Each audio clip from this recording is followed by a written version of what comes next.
Hello student, once again welcome back to the channel study with Radha. Guys, आज की इस video में हम डिस्कस करेंगे बीकॉम 6 सेमेस्टर के paper business ethics and corporate governance के कुछ मोस्ट इंपॉर्टेंट एमसीक्यूज को। गाइस, ये जितने भी क्वेश्चंस हैं ये बहुत ही ज़्यादा इंपॉर्टेंट होने वाले हैं आपके एग्जाम के रिगार्डिंग, क्योंकि ये सारे क्वेश्चन प्रीवियस ईयर पेपर से लिए गए क्वेश्चन हैं। सो हर एक क्वेश्चन को हम यहाँ डिटेल में देखेंगे। सो फर्स्ट क्वेश्चन है हमारा, what is green washing. Green washing क्या होती है? तो यहाँ पे ग्रीन वॉशिंग का मतलब होता है एक जो प्रोड्यूसर होता है वो अपने प्रोडक्ट को इतना ज़्यादा इथिकल दिखाता है जितना कि वो प्रोडक्ट रियली में नहीं होता है। ठीक है, तो करेक्ट आंसर होगा making a product appear more ethical than it really is. यानी कि एक प्रोडक्ट को इतना ज़्यादा इथिकल बनाना या इतना ज़्यादा इथिकल दिखाना जितना कि वो रियल में नहीं है, इसको हम ग्रीन वॉशिंग कहते हैं। नेक्स्ट क्वेश्चन है, what is triple bottom line. Triple bottom line क्या होती है? जो ट्रिपल बॉटम लाइन है वो एक तरह का अकाउंटिंग टूल है जो पीपल पे और प्लैनेट और प्रॉफिट पे अपना इम्पैक्ट देखता है कि उसका कैसा प्रभाव है। तो करेक्ट आंसर हो जाएगा an accounting tool that look at impact on people planet and profit. यानी कि एक यह जो है वो एक तरह का अकाउंटिंग टूल है जो लोगों पे अपना इम्पैक्ट देखता है और प्लैनेट और प्रॉफिट देखता है।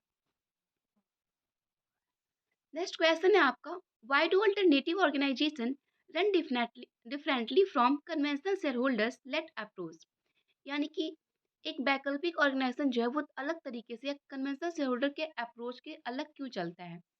तो इसका आंसर हो जाएगा, they run in non hierarchical ways which aim to provide a positive impact on society rather than to make profit. यानी कि ये जो ऑर्गेनाइजेशन होता है वो नॉन हायरार्किकल होता है, ये नॉन हायरार्किकल बेस से चलता है और इसका जो एम होता है वो लोगों पे या सोसाइटी पे अपने पॉजिटिव इम्पैक्ट को डालना होता है, ना कि सिर्फ प्रॉफिट मेकिंग का। ठीक है, यानी इसका एम जो होता है वो प्रॉफिट मेकिंग कम और लोगों पे अपने पॉजिटिव इम्पैक्ट डालना ज़्यादा होता है। नेक्स्ट क्वेश्चन है, why does the ethical foundation for an organisation embody. यानी कि जो एथिकल फाउंडेशन है वो एक ऑर्गेनाइजेशन एम्बॉडी के लिए क्या दिखाता है, क्यों ज़रूरी होता है? तो यहाँ पे जो तीनों ऑप्शन है तीनों ही करेक्ट हैं। पहला कह रहा है the structural operational and conduct of the activities of organisation. दूसरा कह रहा है the basic principle which govern the external and internal relation of the organisation.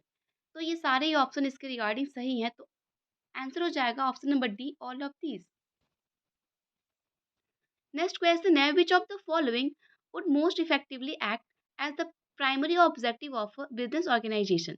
यानी इसमें से कौन सा एक प्राइमरी ऑब्जेक्टिव होता है बिजनेस ऑर्गेनाइजेशन का? तो बिजनेस ऑर्गेनाइजेशन का सबसे मेन ऑब्जेक्टिव होता है प्रॉफिट गेन करना। ठीक है, तो ऑप्शन ए करेक्ट हो जाएगा, to make a profit. Next question है, the four types of social responsibility include.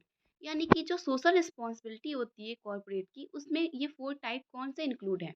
तो फर्स्ट कह रहा है legal, philanthropic, economic and ethical. तो ये फर्स्ट वाला ऑप्शन करेक्ट हो जाएगा, क्योंकि ये जो आपका सोशल रिस्पॉन्सिबिलिटी इसमें ये चारों टाइप इंक्लूड होते हैं। लीगल भी होना चाहिए, फिलैंथ्रोपिक भी होना चाहिए, इकोनॉमिक और एथिकल भी होना चाहिए। नेक्स्ट क्वेश्चन कह रहा है, which of the following is an example of the area where business ethics apply. यानी कि इसमें से कौन सा वो एग्जांपल है जो बिजनेस एरिया के बिजनेस एथिक्स एरिया में अप्लाई होता है? तो ऑप्शन नंबर ए करेक्ट हो जाएगा, conduct of international operations. Next question कह रहा है, the dash dimension of social responsibility refers to the business societal contribution to time, money and other resources. तो इस यहाँ पे होगा कि वो फिलेंट्रॉपिक डायमेंशन होता है सोशल रिस्पॉन्सिबिलिटी का, जो सोसाइटल कंट्रीब्यूशन टाइम के साथ और मनी के साथ या रिसोर्सेज को गैदर करता है। तो ऑप्शन नंबर यहाँ पे बी करेक्ट हो जाएगा, फिलेंट्रॉपिक। नेक्स्ट क्वेश्चन कह रहा है, stake holder orientation include all the following activities except. यानी कि जो एक स्टेक होल्डर्स ओरिएंटेशन है उसमें सारे इंक्लूड होते हैं एक के अलावा, तो उसमें कौन सा जो है वो इंक्लूड नहीं होता है, हमको ये बताना है। तो यहाँ पे ऑप्शन नंबर डी कह रहा है, minimise the influence of stake holder information on the firm. कि जो स्टेक होल्डर का इंफॉर्मेशन है फर्म के लिए उसको मिनिमाइज करना, उसके इन्फ्लुएंस को मिनिमाइज करना। नहीं तो ऐसा बिल्कुल नहीं होता है, ये इसमें इंक्लूड होता है और पूछ रहा है कि नहीं होता है। तो ऑप्शन नंबर आपका डी करेक्ट हो जाएगा, ये इंक्लूड नहीं होता है। नेक्स्ट क्वेश्चन कह रहा है, the first step in auditing process should be to secure the commitment of. यानी कि जो फर्स्ट स्टेप होता है ऑडिटिंग प्रोसेस का, वो किसको सिक्योर करने से कमिटमेंट करता है? तो वो टॉप एग्जीक्यूटिव एंड डायरेक्टर्स को ज़्यादा सिक्योर करने का कमिटमेंट करता है। तो ऑप्शन नंबर बी करेक्ट हो जाएगा। नेक्स्ट क्वेश्चन कह रहा है codes of conduct and codes of ethics. Codes of conduct और कोड्स ऑफ एथिक क्या होते हैं? तो यहाँ पे ऑप्शन नंबर ए जो होगा वो करेक्ट होगा। ये एक फॉर्मल स्टेटमेंट है जो डिस्क्राइब करता है कि ऑर्गेनाइजेशन में कौन-कौन सी चीज़ें या कौन-कौन से एम्प्लॉयी क्या कर रहे हैं, ठीक है? तो ए ऑप्शन यहाँ पे एग्ज़ैक्ट हो जाएगा।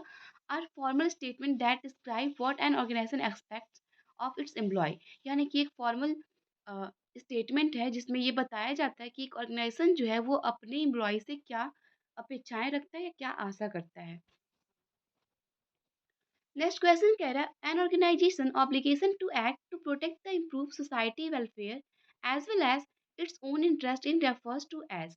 यानी कि एक ऑर्गेनाइजेशन जो है वो अपनी सोसाइटी के वेलफेयर के लिए जो भी उसका कंट्रीब्यूशन है उसके साथ साथ वो अपनी खुद के इंटरेस्ट को भी ध्यान में रखता है। तो ये किससे रिफर करता है? तो ये रेफर करता है ऑर्गेनाइजेशन ऑफ सोसाइटल रिस्पॉन्सिबिलिटी को। यानी कि इसमें ऑर्गेनाइजेशन की रिस्पॉन्सिबिलिटी भी इंक्लूड है और सोसाइटी के प्रति रिस्पॉन्सिबिलिटी भी इंक्लूड है। नेक्स्ट क्वेश्चन कह रहा है external audit of the accounts of limited company is required. यानी कि किसी लिमिटेड कंपनी में जो एक्सटर्नल ऑडिट होता है वो अकाउंट्स के क्यों रिक्वायर्ड होता है? तो यहाँ पे लिखा बाय द कंपनीज एक्ट 2013। यानी कंपनीज एक्ट 2013 के द्वारा ये बहुत ही ज़्यादा कंपल्सरी होता है।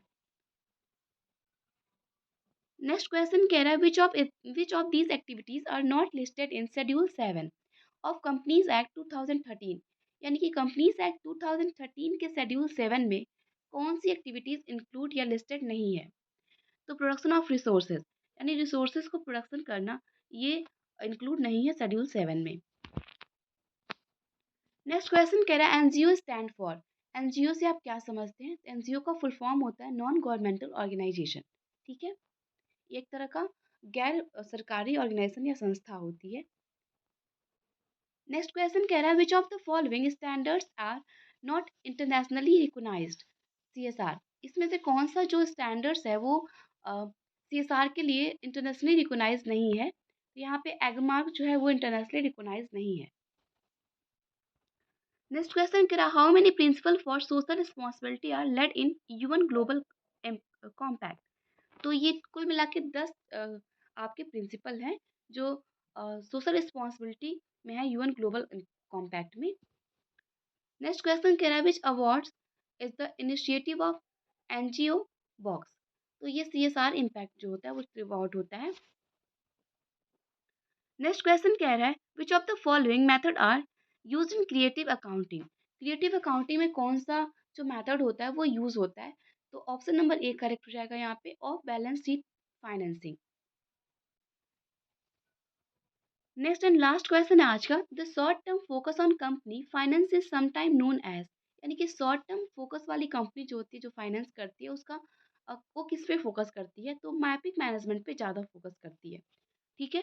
तो ये थे हमारे आज के सारे क्वेश्चंस। आई होप आपको सारे क्वेश्चन समझ में आए हों। मिलते हैं नेक्स्ट वीडियो में कुछ और इंपॉर्टेंट क्वेश्चंस के साथ। Thank you, have a good day.